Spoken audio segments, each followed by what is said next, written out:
यार बस अब की फैसला होना जी, आज याद आ रहे हैं मुफ्ती नईम साहब याद आ रहे हैं उसको।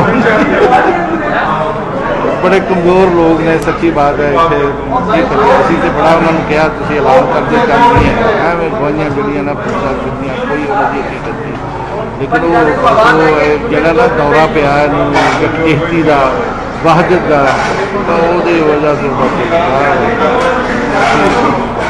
देखो 11 बजा के 11:15 11:30 बस वो, हालांकि बड़ा क्लीयर सीगा भी नहीं है, सारे पिटन है, लेकिन हल्ला ही नहीं वो बस वो इस गल से अड़िया नहीं जी, नहीं गवाइयाँ आ गई, दोनों कमेटी आ गई, वो आ गई, वो आ गई।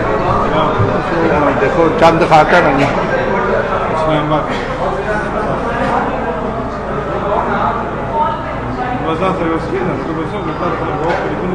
हाँ जी, हाँ जी, हाँ जी, हाँ जी, बहुत अफसोस, बहुत अफसोस, बड़ा एहतजाज किया। सही गल है, सही गल। पहले बड़ा अच्छा से अभी बड़ा याद सारे कर रहे हैं, सारे याद कर रहे हैं। पहली कमेटी को याद कर रहे हैं तो मुफ्ती साहब ने उन्होंने बड़ी जरूरत सी, बड़ा क्लीयर गल कर देंगे सी, परवाह नहीं करनी। अल्लाह ताला की बरकत है जी। हाँ जी, हाँ जी, वो जो लोग